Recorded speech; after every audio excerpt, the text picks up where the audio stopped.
Hello bachcho, let's see this question. The question says, on the basis of which values will it be a fair expectation that democracy should produce a harmonious social life? Explain. किन values के basis पे ये एक fair expectation होगी कि democracy harmonious social life produce करना चाहिए? ये हमें किन वैल्यूज के बेसिस पर एक्सपेक्ट करना चाहिए, इसको हमें एक्सप्लेन करना है.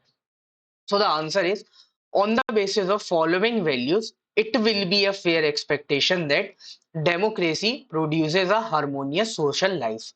हार्मोनियस सोशल लाइफ का मतलब क्या होता है कि सोसाइटी में सब लोग एक साथ मिलजुल कर रहें. तो किन वैल्यूज के बेसिस पर ये हमें पता लगता है? So first one is free and fair election. Free and fair election के बेसिस पर कैसे? देखो, रिप्रेजेंटेटिव्स तो हम इलेक्ट कर रहे हैं, डेमोक्रेसी में लोग इलेक्ट करते हैं क्योंकि पीपल्स रूल होता है. तो फिर सारे लोग वहां पे इलेक्शन में पार्टिसिपेट कर सके. तो पहली चीज तो इलेक्शन फ्री होने चाहिए कि फ्रीली सब पार्टिसिपेट कर सके. दूसरा, फेयर मैनर में होना चाहिए. ऐसा नहीं कि जबरदस्ती आपसे वोट डलवाया जा रहा है. आपको जिसको वोट डालने का मन हो आप उसको डाल सकते हो. तो free and fair election. Second, equal opportunity and status.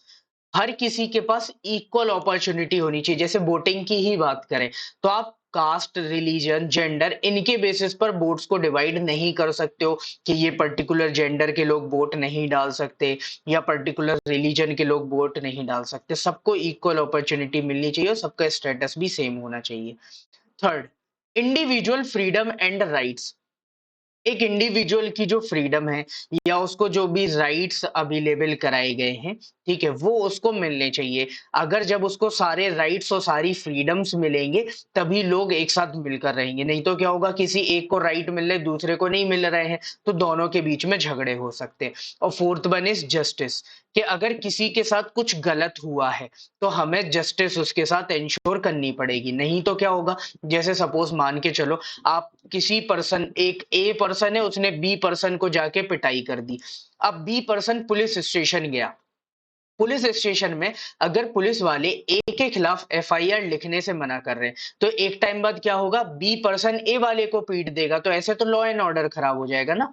तो जस्टिस इंश्योर हमें करना पड़ेगा. तो these are the four values जिनके बेसिस पर हम बोल सकते हैं कि डेमोक्रेसी एक हार्मोनियस सोशल लाइफ प्रोड्यूस कर सकती है. इन वैल्यूज को हम वहां पे एक्सपेक्ट कर सकते हैं कि इनके बेसिस पर हार्मोनियस सोशल लाइफ हो सकती है.